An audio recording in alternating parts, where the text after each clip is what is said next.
Greetings, everyone. This is the Gardening Snail of Livingston, California, just trying to keep the community informed with a little historical perspective along the way. The TCP Settlement Fund is used to track the money that will be used to install filtration equipment and other measures to remove TCP-1, 2, 3 from Livingston's drinking water.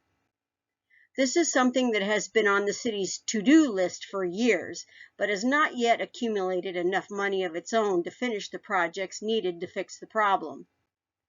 According to this first quarter report, a water sample from January 2023 indicated that the city's water supply contained 123 TCP in concentrations ranging from 0.11 micrograms per liter to 0.32 micrograms per liter.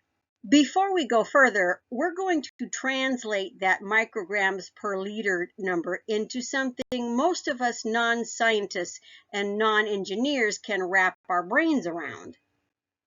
What we're going to do is take the decimal point and move it 3 places to the right on both those numbers.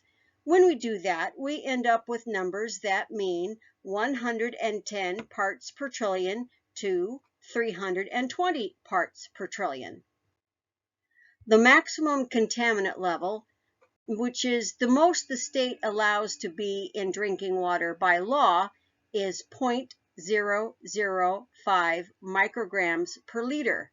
We're going to move the decimal place on that number also 3 places to the right.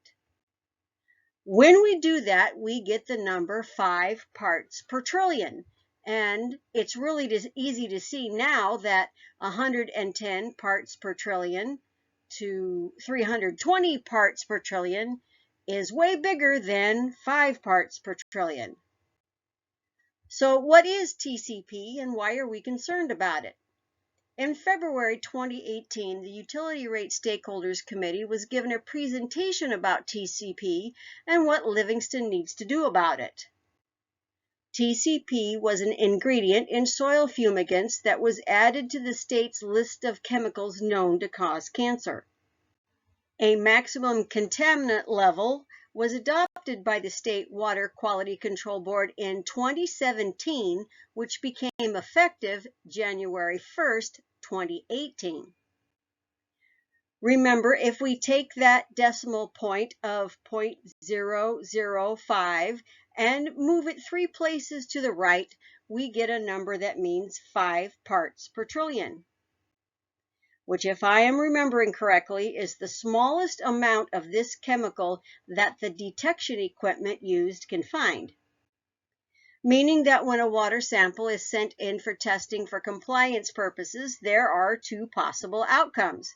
One is the chemical was not found and we are in compliance. The other is they find the chemical, which means we're out of compliance. The city and city councils past have known about this problem for years and knew a day would come that the city would have to install filtration to remove this chemical from drinking water. Back in 2005, the city sued Dow Chemical and a few other parties over the TCP that had been in agricultural products and ended up in the water table. The city council voted to settle the litigation without going to trial in 2011. In exchange, Livingston was to receive over $13 million. After the lawyers were paid, the city netted about $9.5 million.